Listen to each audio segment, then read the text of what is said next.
So last summer, I discussed my personal favorite Disney animated film to commemorate its 30th anniversary, that of course being Beauty and the Beast. This year, 30 years old, it seems like it's only fitting for me to discuss my second favorite Disney animated feature.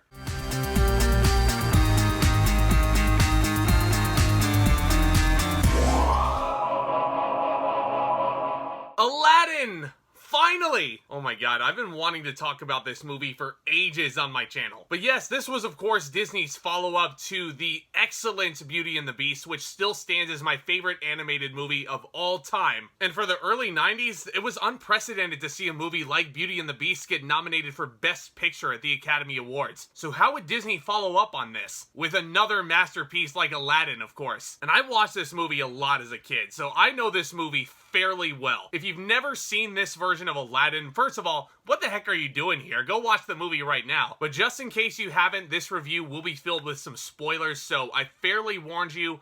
Let's get going. Of course, we follow the street rat title character who's stealing stuff on the streets, and he comes across the Princess Jasmine, the beautiful daughter of the Sultan of Agrabah. Princess Jasmine basically just wants to get away from the royal life, and she just wants something more simple. She wants to be able to choose a suitor who she loves rather than someone who's assigned to her. But Aladdin is soon imprisoned by an evil sorcerer named Jafar, and he's basically taken to what's known as the Cave of Wonders, which is searching for a diamond in the rough. Jafar basically believes that Aladdin is that key to getting what he wants. And what does Jafar want? Ultimate power, of course. How he gets that power is this magical oil lamp, just some mangy piece of junk as Aladdin calls it. But it of course winds up in Aladdin's hands with help of his sidekick monkey friend Abu, which of course leads to Aladdin summoning the Genie, who's voiced by the late great Robin Williams. Although who didn't know that Robin Williams voiced the Genie at this point? But god, where do I even begin with Aladdin, man?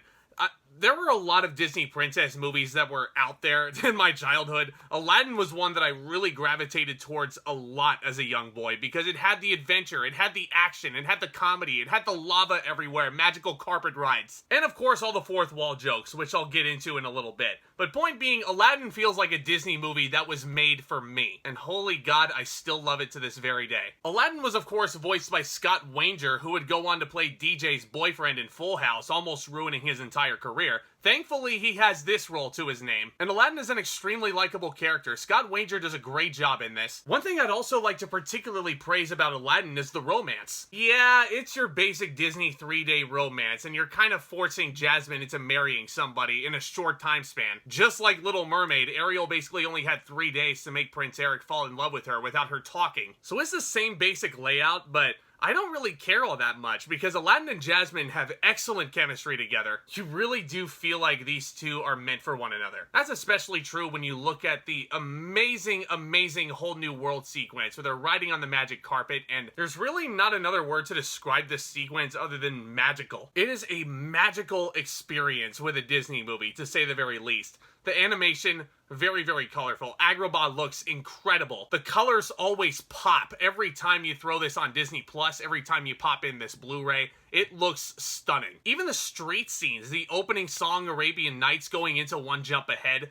these scenes definitely feel very dirty and very gritty down to its core with the colors. But yet there's something about it that still pops. It may just be how energetic these drawings actually are. The guards chasing Aladdin through the One Jump Ahead song. Them stepping on the hot coals is a gif that keeps on giving. And of course you have all this action in here. The swordplay is awesome. So awesome. Speaking of awesome, these are Alan Menken songs that you're getting in here. One Jump Ahead, A Whole New World, I've already mentioned. Friend Like Me, Prince Ali. These are fantastic, delightful songs. I don't want to say this soundtrack is nearly up there with the Beauty and the Beast soundtrack. I think I like those songs just a teensy bit more. But man, these are close. All these songs are extremely fun. Speaking of fun, let's talk about Jafar. Really cool villain. Actually reminds me a lot of Maleficent and just how he presents himself and his poise and his elegance. But it's also because his motivation isn't necessarily very strong. But I feel like one facet that Jafar kind of has over Maleficent, he has the comic relief. He has a great sidekick in Iago, who is voiced by the recently deceased Gilbert Gottfried. May he rest in peace.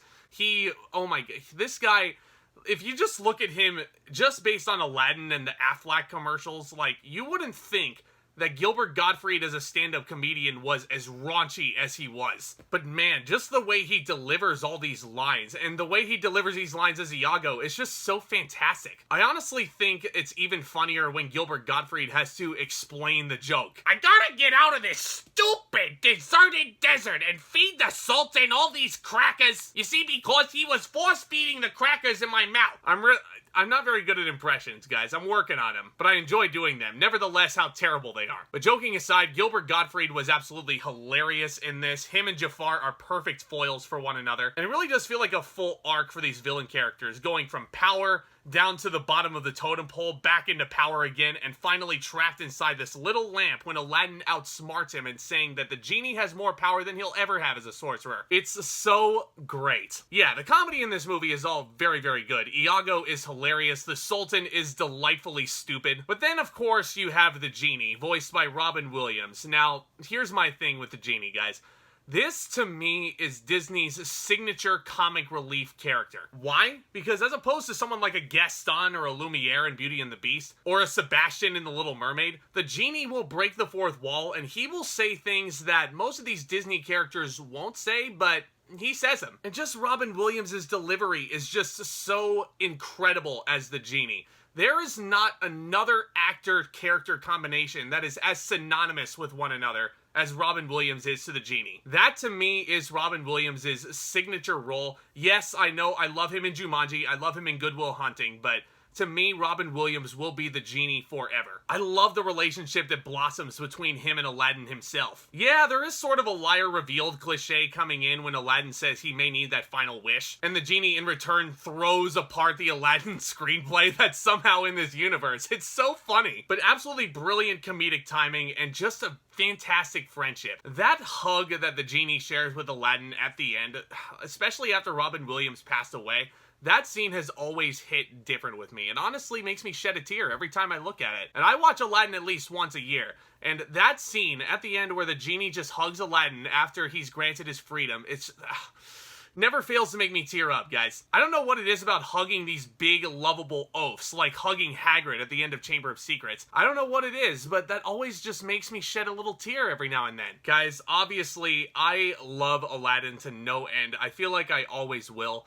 Now, there are people that may say that, yeah, a lot of the genie's jokes may be dated. It's very, very clear that this movie came out in 1992. Yeah, the genie's making references that only people in the early 90s would have gotten at that point. He's impersonating Jack Nicholson left and right, but that's the character. It's still funny, as dated as it may be. And heck, anytime you go see like a stage version of the genie, he will improvise to the point where it will be a lot of modernized jokes. If only Disney's California Adventure did not take away the Aladdin show at the Hyperion Theater. Oh my god, that show is so good. What else is there to say about Aladdin? This is a fantastic adventure movie for kids and people of all ages. The songs are wonderful, it's extremely colorful, some fantastic comic relief, and some really exciting action. And as dated as some of these jokes may be, Robin Williams' iconic performance more than makes up for it. I think it's safe to assume that I'm gonna give Aladdin its well-deserved A+. Guys, I know it turns 30 this year. Definitely make an effort to go and re-watch it. Not just this year, but the year after that and the year after that. Aladdin really is the gift that keeps on giving. And to put it simply, it is Disney magic. It is my second favorite Disney movie behind Beauty and the Beast, only because I think the story of Beauty and the Beast and the romance is a little bit stronger. But Aladdin is still a damn fine entry from the Disney Renaissance. But guys, let me know what you thought of Aladdin down in the comments section below. Is this your favorite Disney animated movie of all time? If not, what is it? I want to hear it all down in the comments, and I want to start that discussion with you guys. I mean, making these videos obviously is very, very fun, but getting to interact with you guys makes it all the more thrilling for me. And if you're a first-time visitor to the channel, do consider smashing that subscribe button, hit that notification bell right next to it so you don't miss any minute of the action, and feel free to hit that thumbs up on your way out if you want to see more content like this. I am so excited to be talking about all brand new things, movies, and entertainment with you guys. I will be seeing Thor Love and Thunder on opening night, and I will be reviewing that along with Ms. Marvel. That's a very, very fun Marvel show. We are getting spoiled this year once again. It is a jam-packed month of July at the movie theaters, and I cannot wait to experience it with all of you guys. Y'all are the best. Thank you all so very much again for continuing to support this channel. And with all that being said, back talk, commence!